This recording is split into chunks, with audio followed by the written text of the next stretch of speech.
شفا طلب کرنا ہو، مال و دولت طلب کرنا ہو، علم طلب کرنا ہو، معرفت طلب کرنا ہو، زندگی طلب، جو طلب کرنا ہو خدا سے، اس میں بے انتہا تاثیر ہے۔ اور یہ نسخہ کسی اور نے نہیں بتایا، مولا کائنات علی ابن ابی طالب علیہ السلام نہج البلاغہ میں فرمایا ہے کہ جب بھی تمہیں کوئی حاجت طلب کرنی ہو، یہ وہ دعا ہے جو خدا کبھی رد نہیں کرتا ہے، اور خدا کریم ہے، یہ ممکن نہیں ہے کہ ایک وقت میں دو چیزیں طلب کرو، ایک دے اور ایک نہ دے۔ بسم اللہ الرحمن الرحیم۔ اسم اعظم علی الاطلاق ذات مبارک مصطفیٰ ہے، لیکن صرف ایک ہی نہیں ہے، اسم اعظم علی الاطلاق ذات مبارک مصطفیٰ ہے، لیکن اس کے بعد ذات علی مرتضی وہ بھی اسم اعظم ہے، ذات حضرت فاطمہ زہرا وہ بھی اسم اعظم الہی ہے، ذات امام حسن مجتبی، ذات امام حسین، سب اسم اعظم ہے۔ اسی لیے میں نے کہا تھا اسماء حسنہ 99 ہیں، اسماء عظمی 14 ہیں۔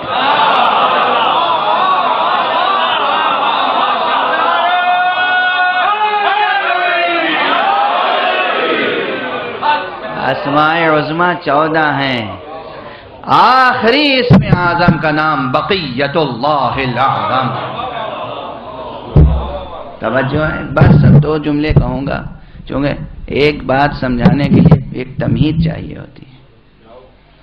کل میں نے ایک جملہ کہا تھا کہ وجود مبارک و مقدس حضرت صاحب الزمان علیہ السلام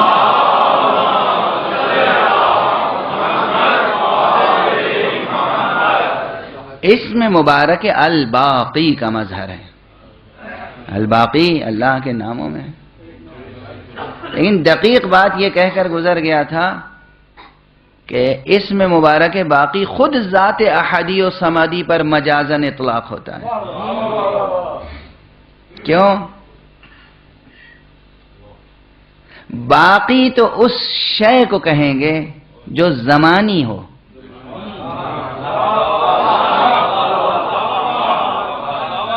تسلسل و استمرار زماں میں جو چیز باقی رہے، بقا کا تصور زماں کے بغیر ہو ہی نہیں سکتا۔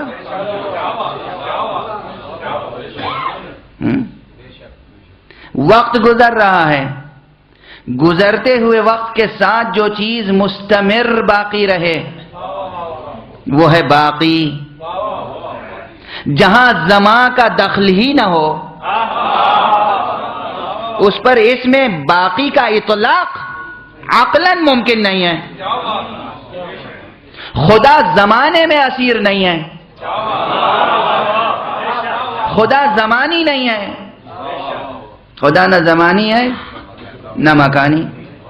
جب وہ نہ زمانی ہے نہ مکانی تو اسے باقی کیسے کہیں؟ اب جو اسے باقی کہتے ہیں تو مجاز ہے، اصل میں باقی کے معنی ہے سرمدی۔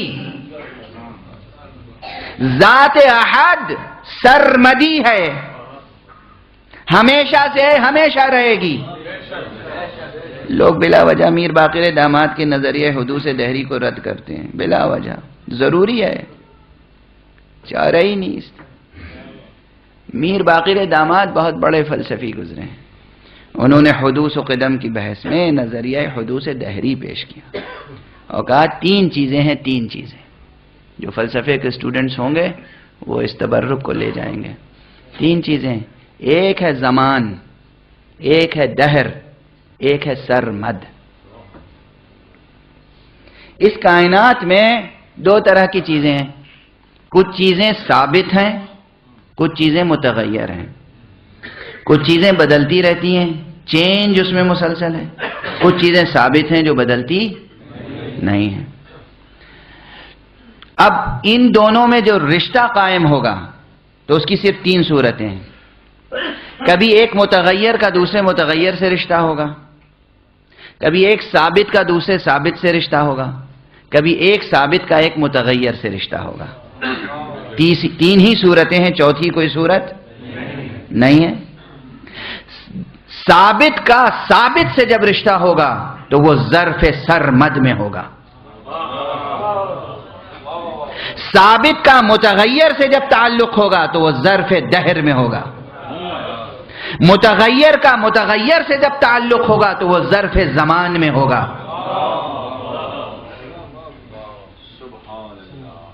توجہ ہے؟ ہم سب متغیر ہیں، یہ سورج متغیر ہے، یہ چاند متغیر ہے، یہ زمین متغیر ہے، یہ مکان متغیر ہے، یہ انسان متغیر ہے۔ ہمارا ایک دوسرے سے جو رشتہ ہے وہ زمانی رشتہ ہے۔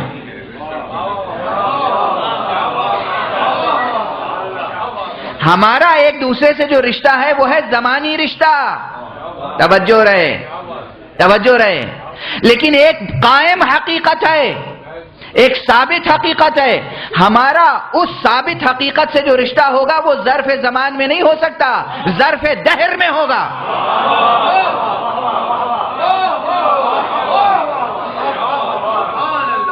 اسی لیے خلقت انسان کی طرف جب توجہ دلائی ہے قرآن مجید نے تو کہا هل اتى على الانسان حين من الدهر،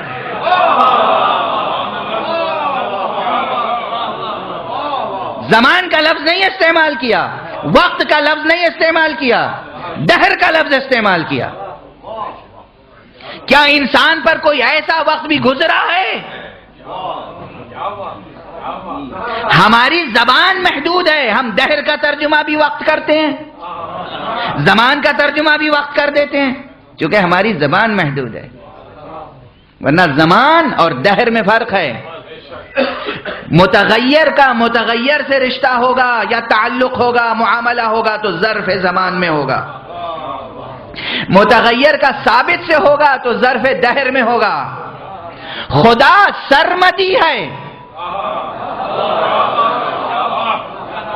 ذات خدا سرمدی ہے، نہ اس پر دہر کا اطلاق ہوگا نہ اس پر زمان کا اطلاق ہوگا، باقی صفت اس کی ہوگی جو زمانی ہو۔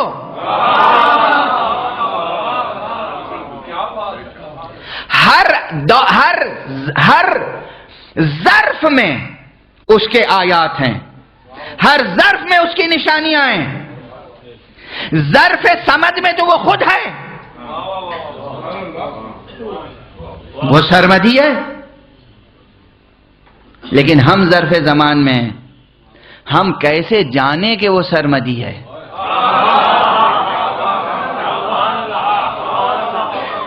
ہمارے سمجھانے کے لیے کہ میں سرمدی ہوں وہ زمانی اور مکانی افراد کو باقی بنا دیتا ہے۔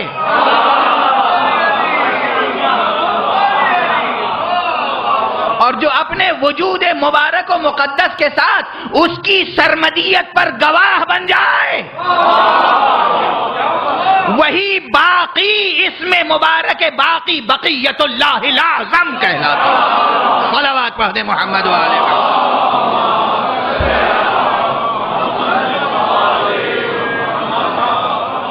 ایک اور صلوات پڑھ دیں محمد۔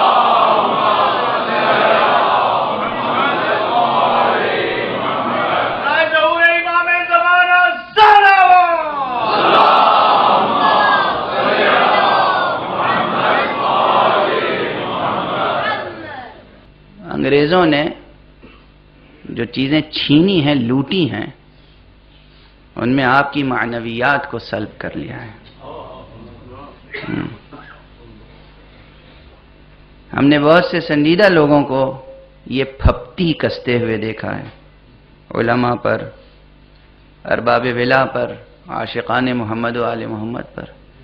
جب وہ کوئی دعا، کوئی چیز بتاتے ہیں تو کہتے ہیں سبحان اللہ، ارے جی ہر مرض کی دوا صلی علی محمد، مذاق اڑاتے ہوئے۔ میں نے سنا ہے، نعوذ باللہ، محمد اسم اللہ الاعظم ہیں، اور حضور اور ان کے اہل بیت پر درود بھیجنا بلا شک و بلا شبہ ہر مرض کا علاج ہے۔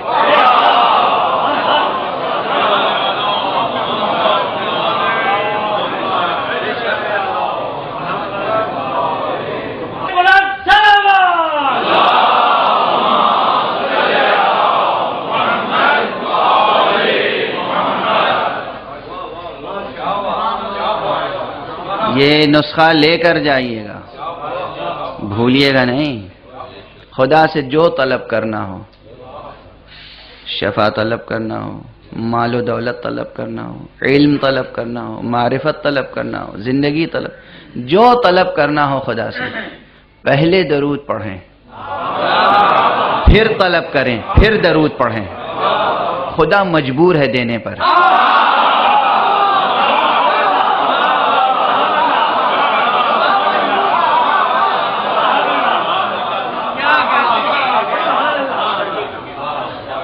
مجبور ہے دینے پر، مجبور ہے دینے پر۔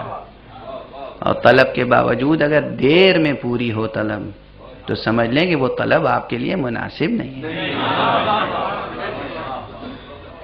بس یہ سمجھ لیں کہ مناسب نہیں۔ جو طلب کرنا، ہاں کوشش، جد و جہد، جو فطری طبیعی طریقے ہیں وہ اختیار کرنے ہوں گے۔ علم حاصل کرنا ہے، کتابیں پڑھنی ہوں گی، علماء کے پاس جانا ہوگا، مدرسوں میں جانا ہوگا، یونیورسٹیز میں جانا ہوگا، ریسرچ کرنی ہوگی، ساتھ ساتھ خدا سے دعا بھی کرتے رہیں درود کے ساتھ۔ پروردگار میں محنت کر رہا ہوں، اس محنت کو بارآور فرمانا تیرا کام ہے۔ رزق و روزی کا مسئلہ ہو، خوب محنت کیجئے، خوب سعی کیجئے۔ صبح کی بیداری شرط ہے، صبح بیداری کیجئے، سحر خیزی کیجئے، محنت کیجئے، اس کے بعد دعا کیجئے درود کے ساتھ۔ درود، محمد اور آل محمد پر درود، صلوات، اللہم صل علی محمد و آل محمد، اس میں بے انتہا تاثیر ہے۔ اور یہ نسخہ کسی اور نے نہیں بتایا۔ کون جانتا تھا کہ اللہ کی مجبوریاں کیا کیا ہیں؟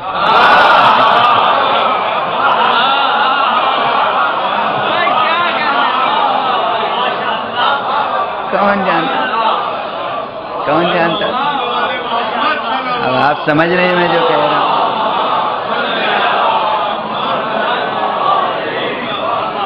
اللہ مجبور نہیں ہے، سوء ادب نہ ہو، لیکن آپ کی محبت کی زبان، غزل کی زبان، شاعری کی زبان استعمال کر رہا ہوں، شاعری کی زبان استعمال کر رہا ہوں۔ رحمت کرنا اللہ نے خود اپنے اوپر واجب قرار دے لیا ہے، تو یہ اس کی مجبوری ہے۔ رزق دینا اللہ نے خود اپنے اوپر واجب قرار دے لیا ہے، اس کی مجبوری ہے، دے گا رزق، مجبور نہیں ہے، وہ اپنی رحمت کے ہاتھوں مجبور ہے۔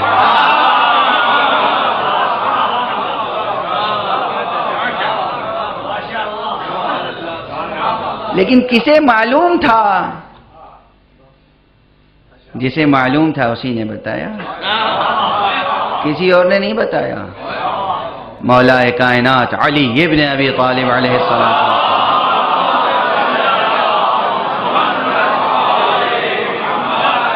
نہج البلاغہ میں فرمایا ہے، نہج البلاغہ میں فرمایا ہے کہ جب بھی تمہیں کوئی حاجت طلب کرنی ہو تو اللہ کے رسول پر اور اہل بیت پہ درود ضرور بھیجو، اس لیے کہ یہ وہ دعا ہے جو خدا کبھی رد نہیں کرتا ہے، اور خدا کریم ہے، یہ ممکن نہیں ہے کہ ایک وقت میں دو چیزیں طلب کرو، ایک دے اور ایک نہ دے۔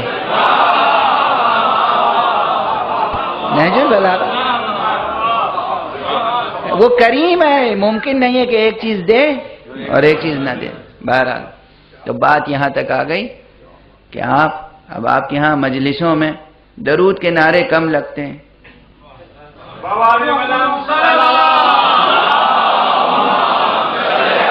ہے نا؟